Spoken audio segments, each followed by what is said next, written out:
ఉన్నాను. ఎందుకంటే ఒక ప్రోగ్రామ్ చేయాలంటే ఇమీడియట్ గా ఇట్లా అనుకొని చేసేది కాదు. గత వారం 10 రోజుల నుంచి కూడా మీరందరూ కూడా కష్టపడి మరి ఈ కార్యక్రమాన్ని ర్యాలీ తీసి ఇక్కడికి తీసుకొచ్చి భోజనాలు పెట్టి మరి అదంతా పూజా కార్యక్రమాలన్నీ కూడా నిర్వహించి ఇంతమందిని ఒక జమ చేయడం అనేది మరి సాధ్యం కాదు. ఈ కార్యక్రమాన్ని విజయవంతంగా మరి పూర్తి చేసినటువంటి పెద్దలందరికీ కూడా నా హృదయపూర్వక ధన్యవాదాలు తెలియజేస్తా ఉన్నా.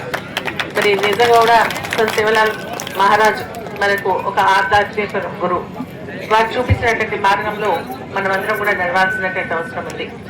మన జీవితాల్లో మరీ ముఖ్యంగా ఏంటంటే బంజారా జీవితాల్లో మార్పు రావాలి, వారు ఒక ఉన్నతమైన స్థానానికి రావాలి అంటే మరి ఖచ్చితంగా చదువు అవసరం.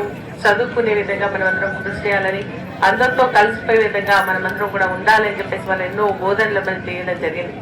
మరి అదేవిధంగా మనం ఏంటంటే స్వభావాన్ని అభిమానంతో మరి అదేవిధంగా సమాజంలో సమానత్వం వచ్చే విధంగా అందరూ కృషి చేయాలని చెప్పేసి, అదేవిధంగా అధర్మానికి ఎదురుగా నిలబడి న్యాయం చేకూర్చే విధంగా ఉండాలి అని చెప్పేసి వారు మనకు ఎన్నో మరి బోధనలు చేయడం జరిగింది.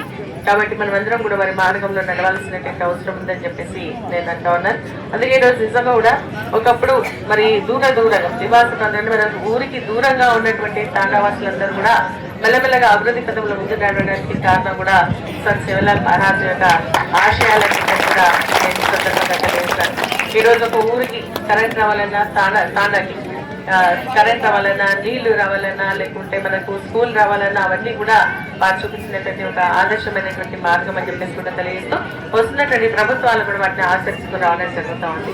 అందుకనే ఈ రోజు కేసీఆర్ గారు కూడా మరి తాండాలు అభివృద్ధి చేయాలని చెప్పేసి ఎన్నో రోజుల నుంచి ఎదురు చూస్తున్నటువంటి గ్రామ పంచాయతీలను సపరేట్ గా చేసి మన తాండాలను గ్రామ పంచాయతీగా చేయడం, ఇంటింటికి నల్లా కనెక్షన్ ఇవ్వడం, మరి ప్రతి తాండాలో కూడా ఒక స్కూల్ ఉండే విధంగా చేయడం, అదే విధంగా మనకు అన్ని విధాలుగా వెళ్తూ లైట్ వచ్చే విధంగా చేయడం. అప్పుడు ఒక గ్రామ పంచాయతీ మాత్రమే అభివృద్ధి జరిగేది, కానీ ఇప్పుడు తాండాలు గ్రామ పంచాయతీగా అభివృద్ధి జరిగిన తర్వాత మరి దాంట్లో గ్రామంలో ఏమైతే కార్యక్రమాలు జరుగుతూ ఉన్నాయి అవన్నీ కూడా తాండాలో కూడా జరుగుతూ ఉన్నాయి అని చెప్పేసి మనం తెలుసుకోవాల్సినటువంటి అవసరం ఉందని చెప్పేసి కూడా ఈ సందర్భంగా తెలియజేస్తూ, మరి ముఖ్యంగా మనం చదువుకోవాలంటే మరి సరైనటువంటి వసతులు కూడా కల్పించాలనే ఆలోచనతో మనకు ఎస్టీ రెసిడెన్షియల్ స్కూల్స్ ని కూడా కేసీఆర్ గారు ఏర్పాటు చేసి ఎంతో మంది విద్యార్థులు దాంట్లో చదువుకోవడం జరుగుతుంది ఈ రోజు కూడా గుర్తు చేస్తాను. సో ఇవన్నీ మంచి కార్యక్రమాలు జరుగుతాయి. ఈ ప్రభుత్వం కూడా దాన్ని కొనసాగించాల్సినటువంటి అవసరం చేస్తూ ఉంది. కాబట్టి దాన్ని కూడా మనం ఉపయోగించుకొని మన బతుకులు మన జీవితాల్లో మార్పు తీసుకొచ్చుకోవాల్సినటువంటి అవసరం ఉందని చెప్పేసి కూడా నేను ఈ సందర్భంగా తెలియజేస్తూ, ఎందుకంటే ఈ శివలాల్ మహారాజ్ యొక్క జన్మదినం ఏంటంటే ఒక పార్టీకో లేకుంటే ఒక దీనికి సంబంధించిన అందరికీ సంబంధించినటువంటి